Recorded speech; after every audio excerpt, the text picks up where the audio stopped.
Hi, ever wonder what it's like to work another profession or live in the underworld? Listen to unsuspecting riders give a 10 to 15 minute personal masterclass as I spontaneously interview them as they enter my taxi. I'm your host, Simon Rushton, and this is Taxi Chronicles.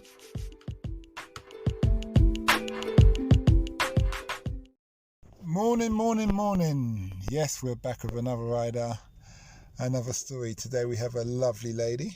She got the Indian flavour with the English class as well. And we are going to have a chit chat about her transition from one job to another.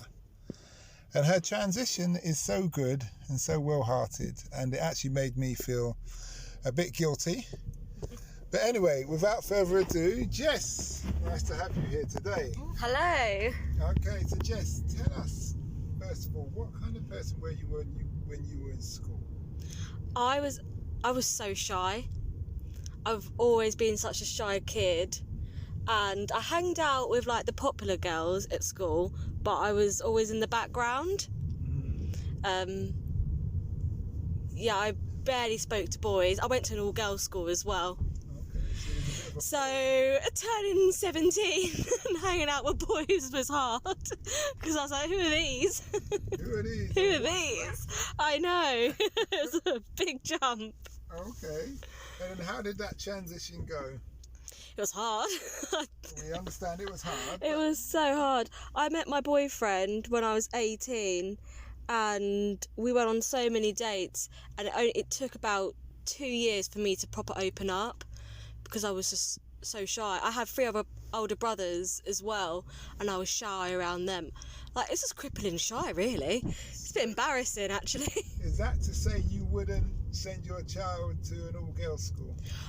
I personally wouldn't, because I found it really hard mixing afterwards, and when I went to uni, it being all mixed as well, I still found it weird being in education with men.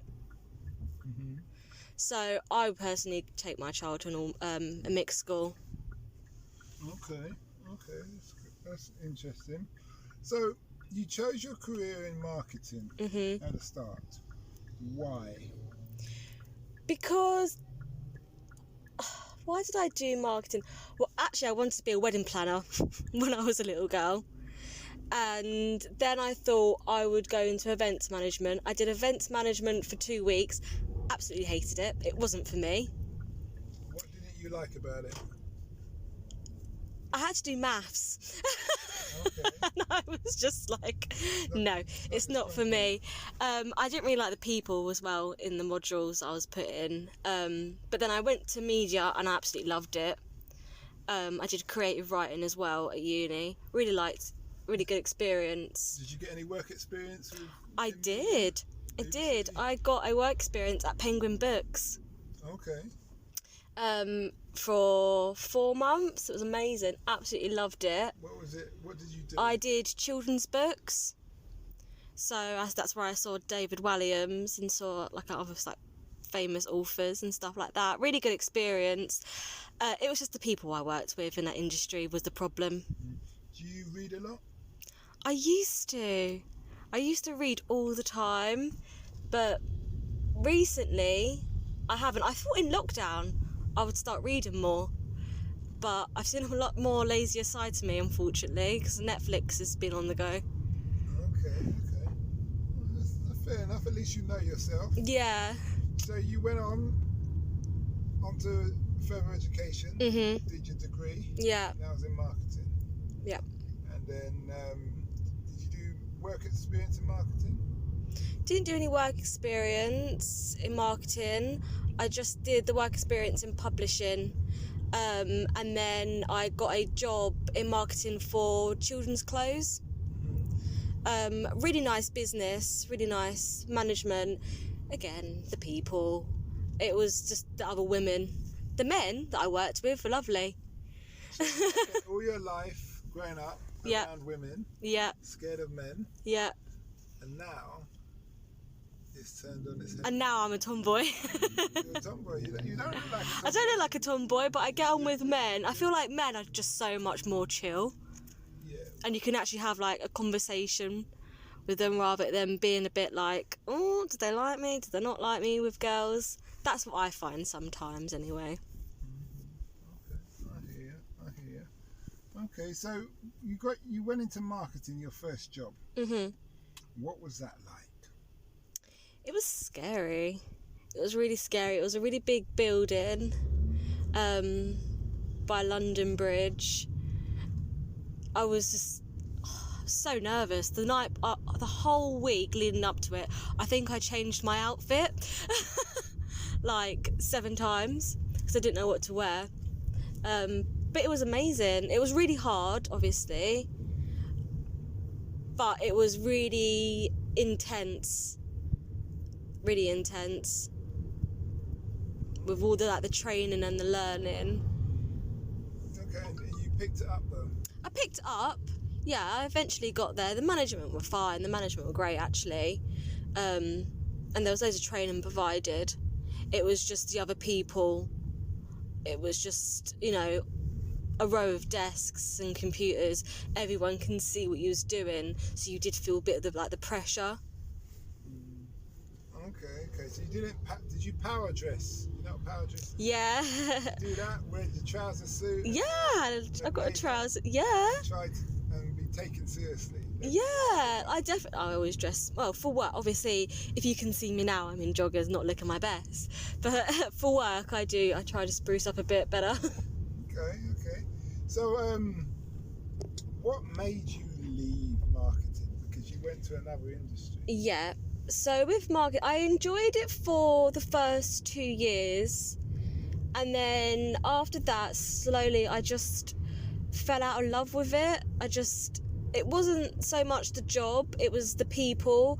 I've worked in a few other companies, and it just seemed like the same thing over and over again. There was a lot of bitchiness in the office politics as well, and that was just making me lose the passion a lot more. So yeah, it was slowly dying. The slowly love of dying. Okay, Yeah. Okay, fair enough. I hear you. So, there was a certain incident that you told me. Yes. So, with the other women in the office, I was having lunch in the staff room, and there was another group of girls walked in. It was all civil, got on fine, worked in the same office.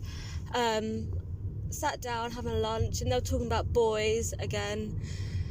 And then one of the girls, beautiful girl, turned around to me and said, "Well, boys like chubby girls, don't they, Jess?" And the thing is, I wish I reacted to it, but I think it was like the shock of it all. At first, I was like, that was just like the cherry on top of like a really stressful week. I did not need that comment. And I'm insecure about my weight, and all other girls are insecure about other things, and men are insecure about other things. So yeah, and weight is one of mine as well. So it wasn't the best thing to say to me on a Friday. I hear you. Okay. So you moved on to Support working. Okay. And then you've said you always found that.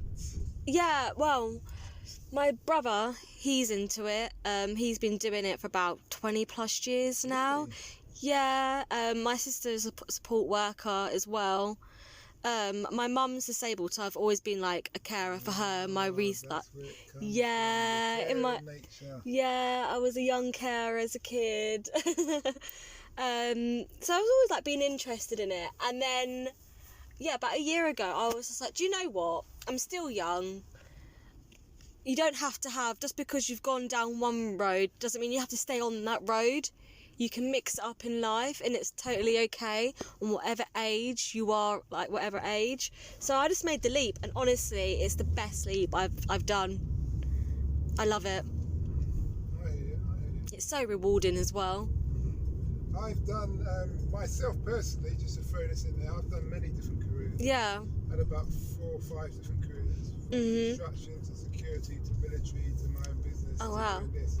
So I would agree with you 110% that you... It still makes you happy at the end of the day. It's your life. No one's in charge of it. And what's convenient at that moment. Mm-hmm. In that respect of things. Yeah. And stuff. Yeah. So you've actually started in support working now? Yep, I've been there for about a year now. I'm fully qualified. I work with people with Down syndrome and autistic. Some of them are verbal, some of them are non-verbal. Don't get me wrong, it's challenging. It's very challenging at times. They have a lot of behaviour issues. And obviously, you know, I deal with one guy, for example, and he's like mid-30s, and he doesn't really understand his own strength.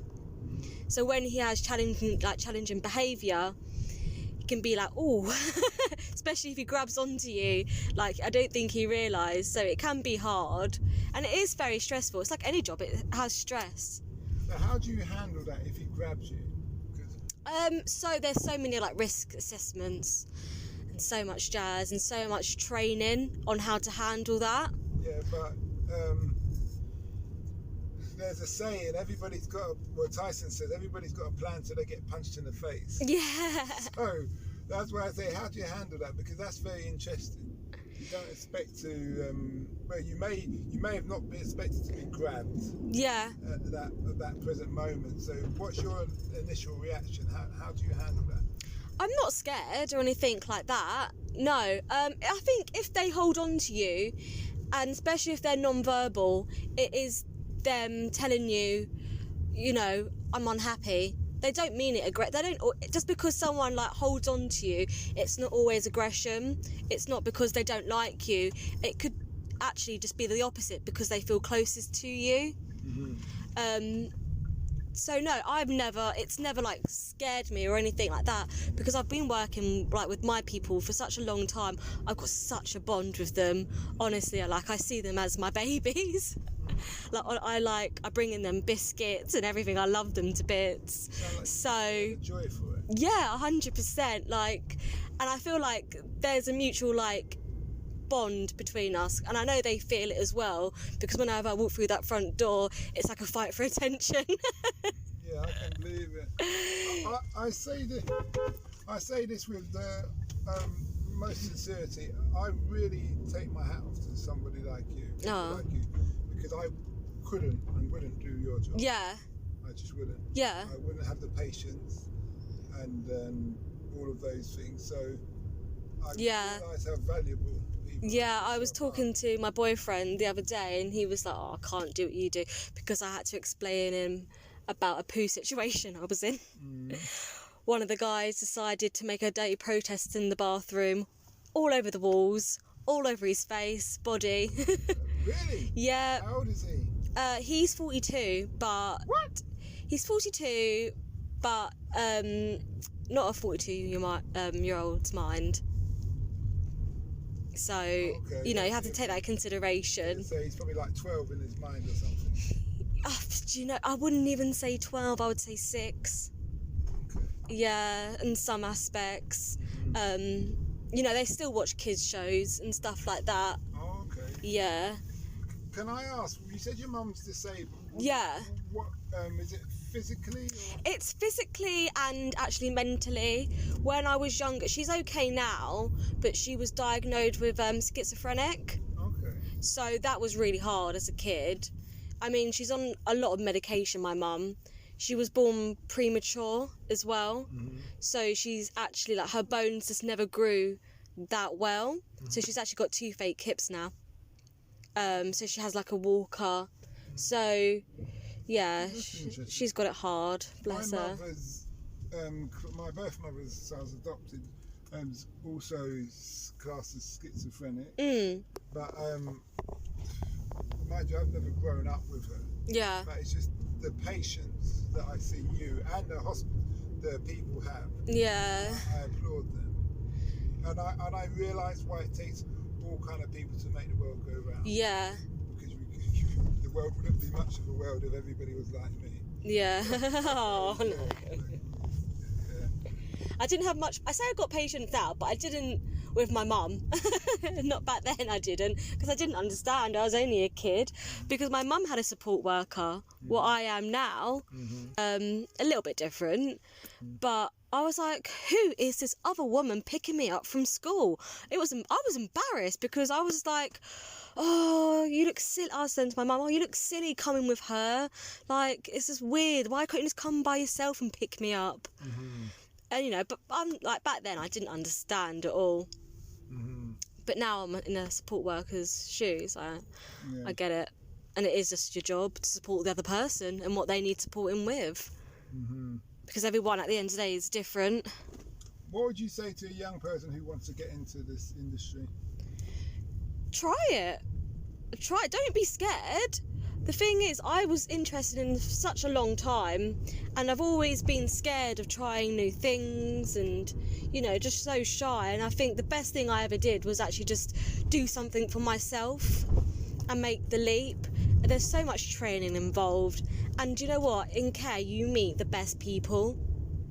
You really do. You really meet like the best people who work there, because they're all like-minded people. They're just there to make someone else's day a bit better, and they'll make your day better. They're so funny. I love my colleagues. They crack me up.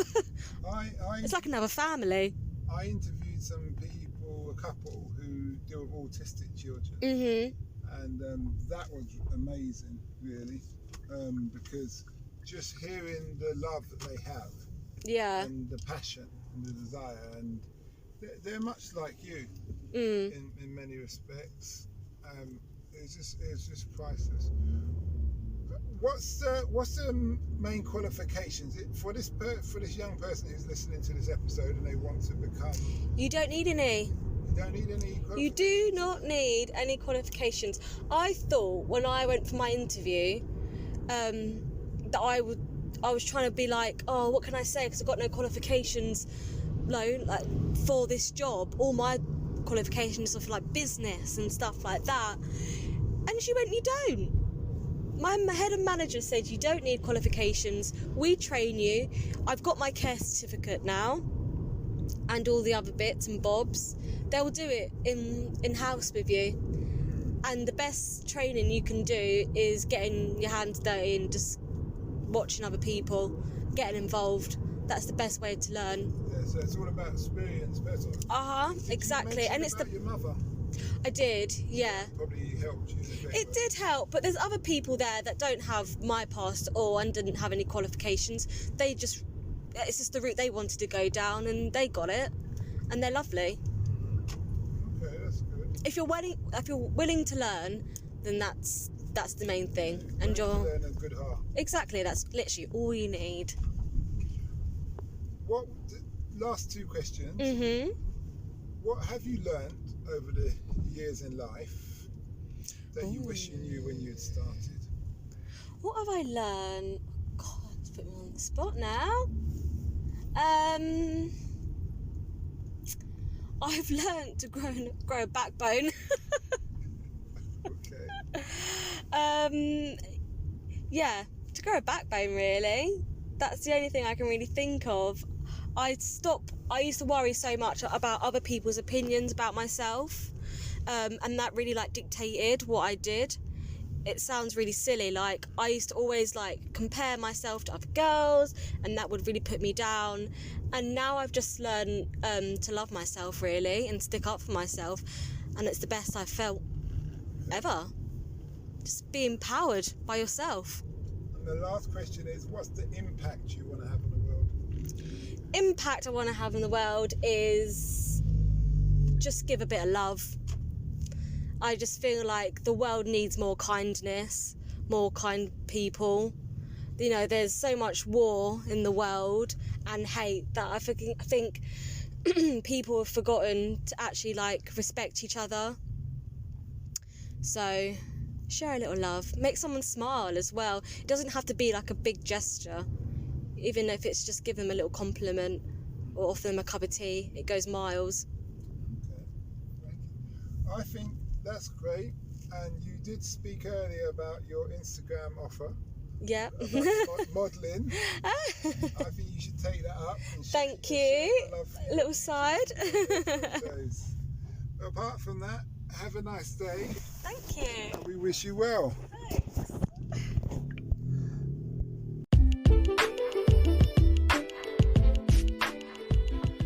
We hope you liked that interview. Don't forget to like, share and subscribe to get the latest daily episode. Ever considered investing in the continent with the fastest growing economy and population on Earth? The same continent that holds 30% of the world's known natural resources? Then listen to our sister podcast, Africa Investor Stories, where you will hear real investors with real stories from around the world share their experience of investing in Africa. We post Monday and Thursday at 10 a.m.